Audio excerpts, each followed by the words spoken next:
C'est peut-être un ouf de soulagement pour les 3000 habitants du village Bouicho, en groupement de l'Emera. Nous sommes dans la chefferie de Bafolérou, en territoire d'Ouvira.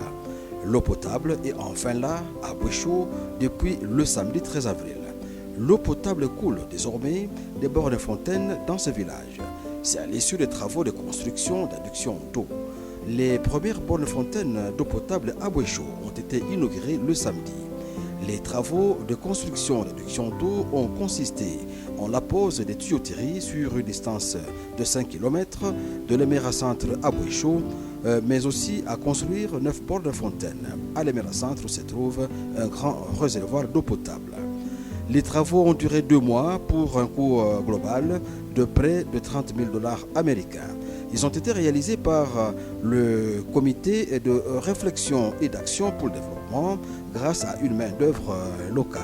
La réalisation de ces travaux a été rendue possible grâce à l'apport financier d'un fils du terroir, Monseigneur Dr Jean-Luc Kouyendondo Omulemera, appuyé par un partenaire suédois, Torbjörn Andersson.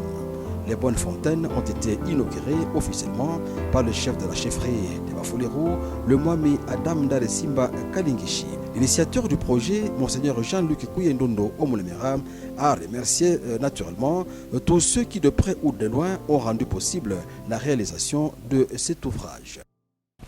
Merci beaucoup, messieurs les journalistes. Je pense que je ne peux que remercier Dieu qui a fait que cette œuvre se réalise.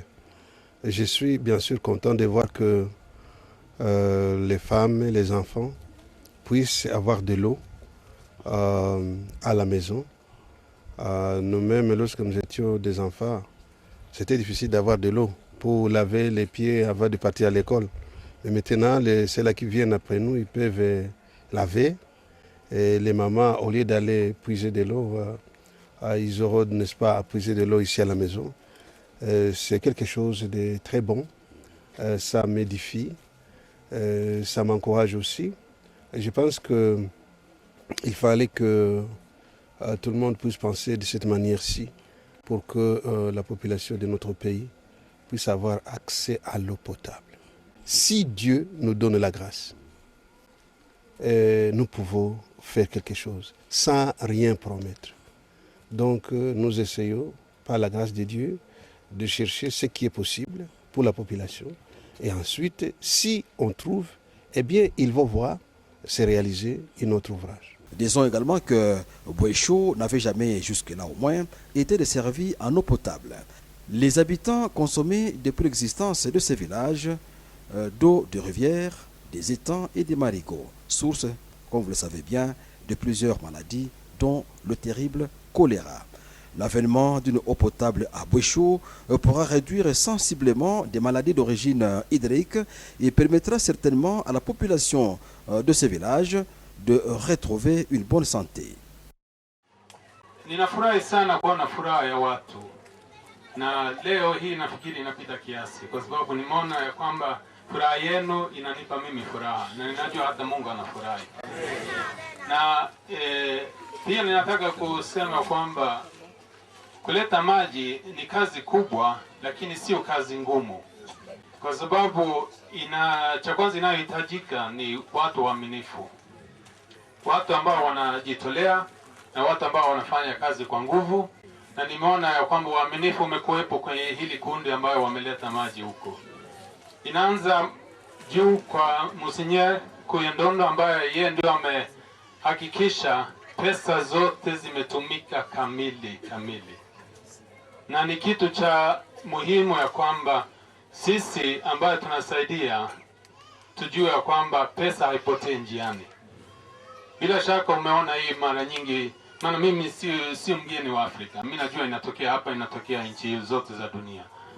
Na ninaomba mtunze watu viongozi wa namna hiyo. Kwa sababu mtaona ya kwamba ni waaminifu na watafanya kazi inayohitajika. Pia kwenye kundi lake la engineer ambao wameshika budget kamili na ninawashukuru sana. Na nishukuru mimi nimfanye kitu ndogo cha kirahisi cha kutoa pesa. Hiyo ni kitu rahisi. Na mimi sio tajiri. Kongo ni tajiri sana. Ninaomba tu umjaribu kusukuma viongozi watoe pesa kwa watu waaminifu, kazi ifanyike. Na mtaona mabadiliko makubwa sana Kongo. Si mnataka mabadiliko? Ndio.